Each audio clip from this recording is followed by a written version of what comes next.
Why do people travel? This is an idea I've played with for a while. I've always wondered, what is it that drives us to go places? From work to Wichita, from Hanford to Hawaii, we are constantly going somewhere. However, I have always felt personally that I would like to go nowhere in particular. I don't dream of going to faraway lands or long plane rides to the unknown. In this podcast, I'm going to try to figure out what it is that motivates people to travel, what causes us to go across town or across the world. For the purposes of answering this question, I will look at advice from three people who've had very different travel experiences to try to discern exactly what it is that gets people going. Hello, I'm Bronson Stevens, and this is the Travel Tribulation.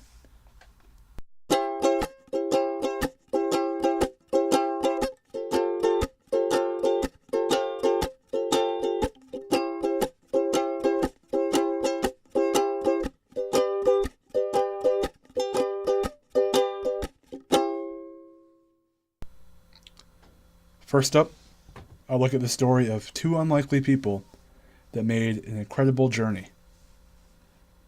And my underlying question that I've thought of for my life was about you and Dad and how you moved to Hawaii. How we moved to Hawaii? More of why you did it.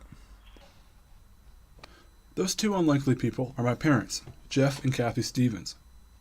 When they were only in their early 20s, they moved to the island state of Hawaii. I mentioned this was an incredible journey, and for these two individuals, it was quite incredible. My parents are notorious homebodies. All my life that I have known them, rarely do they leave the house. They don't go out, they don't visit anyone, and they don't go on vacation. They even hate to drive to the convenience store 5 minutes away to get milk. However, they had this whole other part of their life where they seemingly dropped everything and moved to the other side of the country. Like I said, this is extremely uncharacteristic behavior for my parents. So I decided to ask my mom about it and see if I can get to the bottom of what it was that drove them to do this. The following is a conversation between me and my mom, Kathy Stevens, her thoughts on the whole ordeal, and why she believes it is that we travel. And my underlying question that I've thought of for my life was about you and Dad and how you moved to Hawaii. How we moved to Hawaii? More of why you did it. Why we moved to Hawaii? Yeah, because I was thinking about it. I mean, you and Dad, you were very young. You had never really left the state of Maine. And for you guys to just pack up and move to Hawaii and live there for 10 years, I think that's really remarkable for anyone to do. And then the fact that you packed up your whole life again and came back. So it's something that is really interesting to me. Well, like you said, we were young. Mom was 20 and Dad was 26.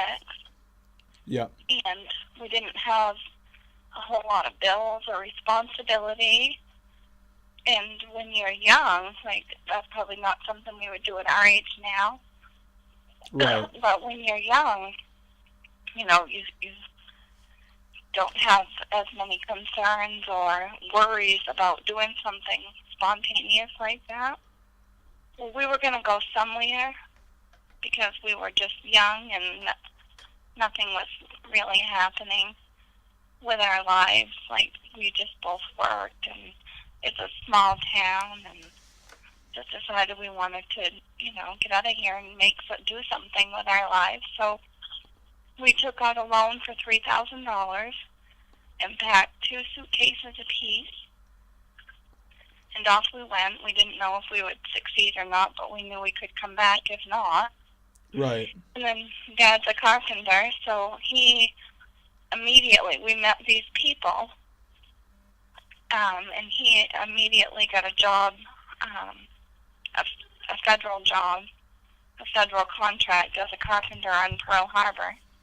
After Dad got that job and we found our way around the island, we moved to Kailua on the windward side, which is just, where it's predominantly, like not necessarily a local town. There's a lot of white people there.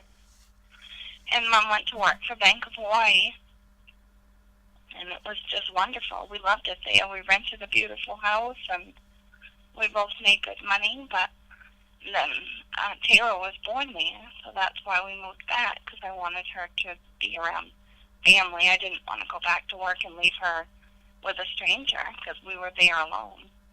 And you guys were on the Big Island, correct? The Big Island of Hawaii? No, we were on Oahu. Oh, really? I never knew that. Yeah. Yeah, and we took weekend trips. We would get a package that included air car and hotel, and went to Maui and Kauai. It's really a beautiful place. Yeah, very much different from the state of Maine where you and Dad lived your whole lives. That's why it was kind of fascinating for me to think about. You picked this very starkly different kind of setting. Did you really want like a change of scenery? Yeah. Well, we were just young and wanted to see our lives go someplace, and wanted to get out of this small town where, it was just, we were working, really just normal jobs, and we were young and had no responsibility and no bills. And when you're young like that, you're more willing to take that kind of a leap and say, let's try it, and if not, we can always go home. Right. And so why did you guys decide to stay in Hawaii as opposed to traveling around? Because we loved it there. We both had really good jobs. We made really good friends. And probably if we hadn't had Taylor, we certainly wouldn't have moved back then. I don't know that if we ever would have. Is there anything that you wish you could have done differently over the whole experience? No, it was a wonderful experience. We did so much, and we made so many good friends there. In fact, one of my very good friends, Terry Ferreira, that I worked with at Bank of Hawaii the whole time, found me on Facebook, and we still talk all the time now. So that was my conversation with my mother, Kathy. There's a couple things that I picked out from that conversation. My mother talked a lot about the importance of being young. She talked about how my dad and her were in their early 20s, and that influenced her decision a lot. She said multiple times that she wanted to see her life go somewhere, and she wanted to get out of the small, rural, slow pace of life. So that definitely factored into her decision. She also said that they didn't really fear failure because they knew they could always come home, which is an interesting concept. Not having to worry about where you're going because you know that you can always come back. She also said that she didn't continue to move around and stay in Hawaii because she found a place she really loved. She found a small community full of people quite like herself, white, not native to Hawaii, and so she felt some comfort, kind of like back home. She also mentioned the fact that she might have never moved back unless she had kids. In the conversation, she was referring to my sister Taylor that she had in Hawaii, and that is the reason why she moved back.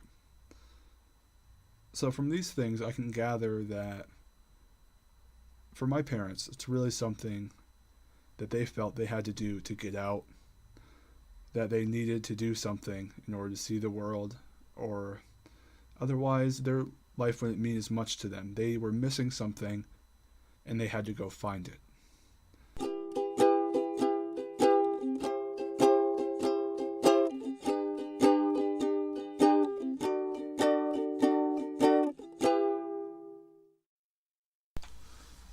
For the next part of this, I'll be telling the story of a small girl who takes a big trip. So, actually, let me restart. My public speaking professor told me to never start with the word so. Oh, okay. How are you doing? I am doing well, Bronson. How are you? That speaking is my girlfriend, Allie Walker. When Allie was a 4'10", 15-year-old freshman, she crossed an entire ocean to visit the country of Italy. She's going to tell us her own story and why she thinks it is that people like to travel. So, actually, let me restart. My public speaking professor told me to never start with the word so. Oh, okay. How are you doing? I am doing well, Bronson. How are you? I'm doing well. So I have a couple questions for you today Sure. relating to a project I'm doing about travel. Go for it. So what I'm trying to do is I really want to figure out why people travel, where they go, why they decide to go there, how to choose the places they go to. Okay. And it's really something that I'm interested in because I don't consider myself one that enjoys travel very much, as I think you know. I mean, I really don't have any desire to leave the United States at all. Right. Very little desire to leave New England. So it always strikes me as odd, like these people that travel the world and roam around and get such a kick out of it. So I have some questions for you if you're ready. Sure. Ready. So I know because we've been dating, that you went to Italy. You've been to Italy before. I did, yes. And you were 15 at the time, I believe, right? Yep. Do you want to tell me why, at 15 years old, high school freshman Allie Walker decided to fly to Italy? Okay. Well, I remember one day a Rotary coordinator came to our school and gave the entire class a presentation. And I thought it was cool, but I didn't want to do a whole year-long exchange because I knew myself too well to know that I would get homesick and that probably a year would be too long. So then she mentioned that we could do the short-term exchange. And I got in touch with one of the coordinators, and I thought it was kind of interesting because I'd never actually been anywhere outside of the United States before. And so I got in touch with the coordinators, and she gave me a whole list of places I could choose from, and I had to pick my top 5. And I believe on that list I put Italy as my top choice, Spain, Germany, the Czech Republic, and I think Poland. And just because those are some places I had never been before, but I'd heard of and thought they were interesting. And obviously with Italy, we had a reputation for having really good food, which is definitely a drawing point for me. And so I definitely wanted to kind of branch out and look more into what was out there. Okay. So you said that you wanted to go to Italy because it had things you heard of that were good, such as the food and the scenery. Mm-hmm. But couldn't you get all those things around here? Why did you feel that you had to leave the country to experience that? Because although we can get good food here, granted we can, I thought that it was going to be more interesting to kind of branch out and see how other countries do things, because I've only known one way of life my entire existence. So, and I know that tons of other people around the world do things so much different than I do. So I wanted to kind of get a better taste as to what... It was actually really interesting because I got a better feel for what I liked more.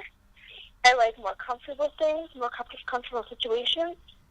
And I thought it was interesting to see how the style of living in Italy compared to ours. Okay, so you said that you'd only known one style of living here in the U.S., and you wanted to figure out how the rest of the world lived. Right.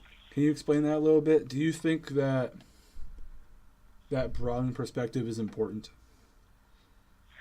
Yes, because I think so. I think that obviously throughout the United States, everybody lives differently.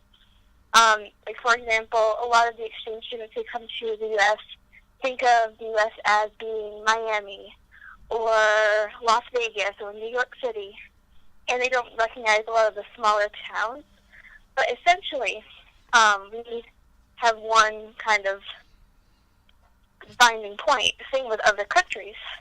And with that patriotism, it was interesting to go from seeing how that kind of tied us all together, and then going into another part of the world and seeing how they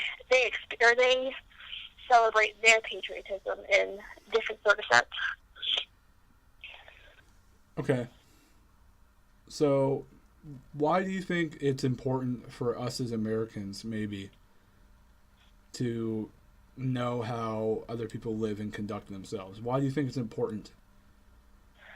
I think it's probably important because you get a whole wide variety of different lifestyles that you can pick and choose from, and ones that specifically fit you as a person.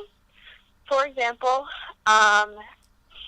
when I went to Italy, one of the things that I didn't even notice that we did differently was that we ate dinner so much earlier than they did. They eat dinner probably about 11 or 12 o'clock at night. And I thought that was very interesting because it kind of gives you a new perspective of your own country, because you don't realize how thankful you are for some things and how it's so much different than other places. Like, for example, that seemed very strange to me. Granted, because I had lived in the United States my whole life, and this is a whole new experience, but it made me thankful for a lot of things that we have here. So you think it was really something that opened your eyes more to things back home? Yes, definitely. Actually, because I was 15, so I got really homesick, and that homesickness definitely got me closer to home in the end when I got to come home. And I looked forward to going to bed, not at 2 o'clock in the morning. I looked forward to eating dinner at a normal time. I looked forward to just like being with my family and kind of relishing all the traditions that I've come to know over the years, but also going back and sharing my stories and getting to incorporate all these other things that I learned into my daily lifestyle.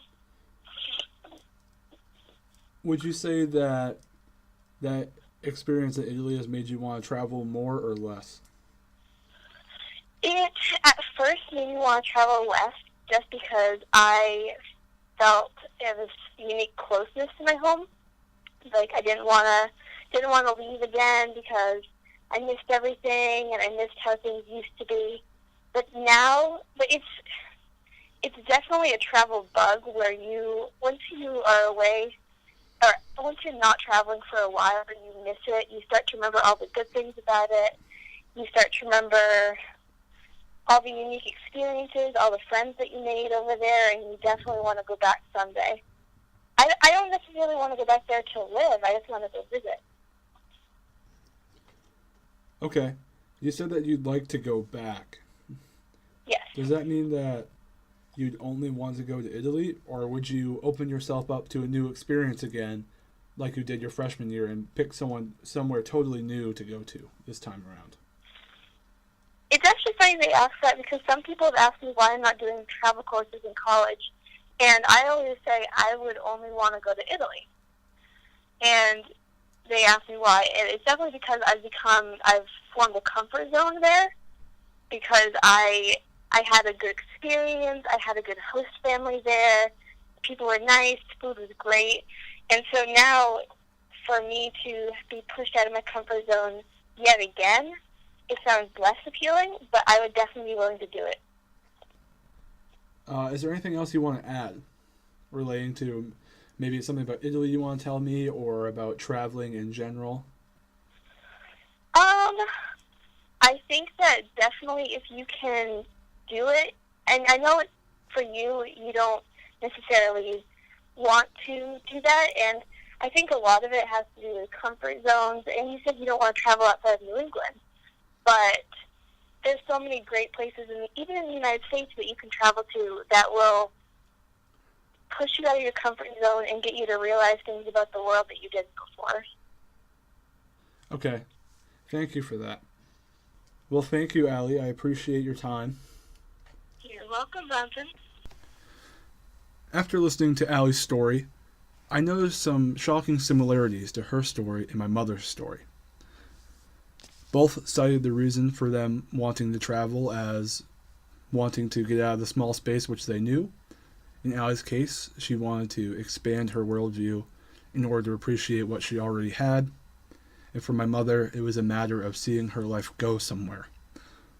Both made great friends, and they cited wanting to see those friends again.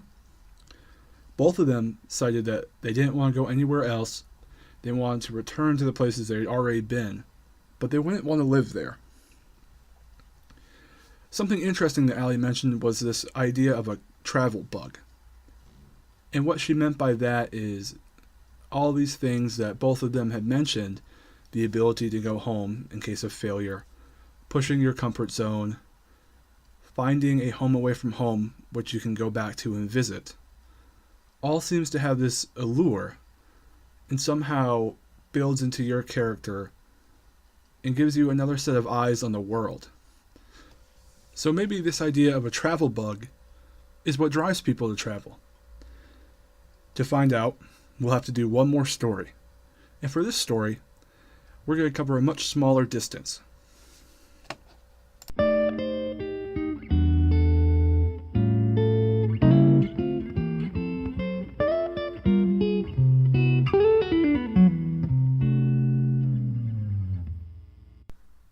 There is one final story that you're going to listen to today. And that last story is a special story, or at least it's special for me. I'm going to tell the story of how and where I decided to go to college. Now, the reason why this is important was because I mentioned in the intro that I really wanted to figure out why it is that people travel. And to a degree, that also applied to myself. I really want to know why I decided to go to the place I went to, for lack of a better phrase. And so the whole thing started with my parents, and we listened to my mom, Kathy, earlier give her thoughts. But all my life growing up, I knew that my parents had had this sort of double life, where earlier they were these wild young people that moved halfway across the country, and in the second half of their life they moved back and went absolutely nowhere. And then there was my girlfriend, Allie, who actually traveled to another country when she was very young, and how that provided a whole new outlook on life for her. And now there's me. And let me tell you the story of my college experience real quick. When I was deciding where I wanted to go to college, it was a daunting task for me.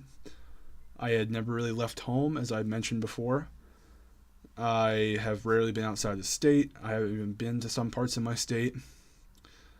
I had a close-knit social group, same school system. I had never moved before. And when I was applying to colleges, I did mostly in-state, public and private, and then I picked one out-of-state college, just because my guidance counselor recommended it. And so I was looking at this college, and it had a good mix of financial aid, and the program I wanted was good, but I had some reservations about leaving everything behind. It was, if you have to tell an 18-year-old that it's time to move away after he spent his whole life around a group of people and in a certain spot, well, that's tough. It's really tough.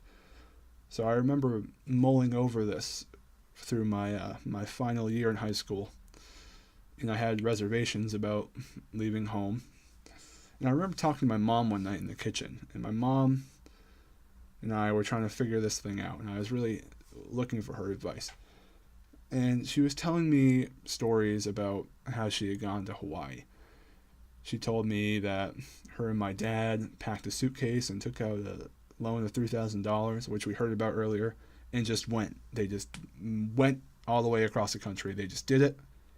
They didn't look back. And so I was trying to prod my mom and just ask her, like, why? How are you able to do that? And that's one of the inspirations for this. But my mom gave me some wonderful advice.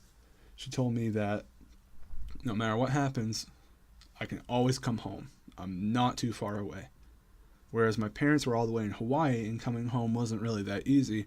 I'm just a half a day's drive away. And for some reason, when she told me that, it's like I had an epiphany. Everything was suddenly clear. I don't know why. But it's just that I felt so comfortable now with my college decision. I knew I had a good school and I wanted to go there. But my only reservation there was far away. But that reservation was now gone because of what my mom said. She had just put in perspective so clearly for me that I felt wholly confident in making my decision. And so I ended up here in New Hampshire at Colby Sawyer, 4 hours away from my hometown of Belfast, Maine.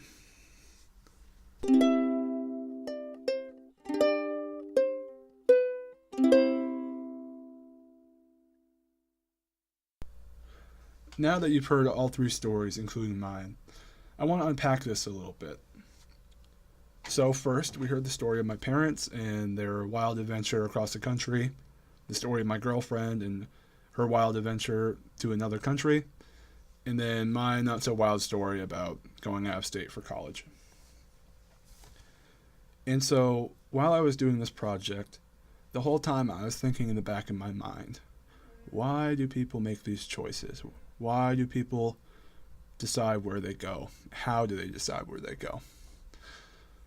And after talking to my mom and Allie, it was clear that there was something that had been going through all three of our minds the whole time we were making these choices. My mom talked about how being young was a major influence and how when you're young you don't have as much to worry about, so you have more opportunities to just get up and go. Allie had talked about this sort of travel bug where you're really scared at first, but once you get it, you kind of get it. And both of them talked about the feeling of coming home if you need to, and being safe, and making good connections with people, and expanding your life view. And when I think about why I decided to come here, I guess all these things were kind of true for me too. I knew that I could come home. I knew that I would be very safe. I wasn't too far away. And while, yes, I was going to say goodbye to everyone I knew, that didn't mean goodbye forever. It just meant that I got the chance to meet new people, which is very true. Also, when I was making my choice to come here, it was something different. And I think that all three of us, when we decided to go on our different journeys, were looking for something different. So, did I get an answer to my question out of this project? I think I did. And while it's different for everyone, I think that what I've learned here is that we as people are willing to take chances and try out new things and be curious and reach out, as long as we know that we don't reach too far, as long as we know we can come back. And I think that's really why people decide to travel. People think that they can go and do things and experience new things as long as they have that safety net, that comfort of being able to come back. And then once they have that comfort, well, if they're not inhibited by old age like my parents, then they catch the travel bug like my girlfriend Allie. And that's why they choose to travel. Thank you for listening. I've been Bronson Stevens. I am a student at Colby Sawyer College in New London, New Hampshire. This project was assigned to me by Professor Michael Jockin for a first-year seminar honors class. The recording software I used was Audacity. All sound effects are freely sourced from freesound.org. Thank you to my mother, Kathy Stevens, and my girlfriend, Allie Walker, for the interviews.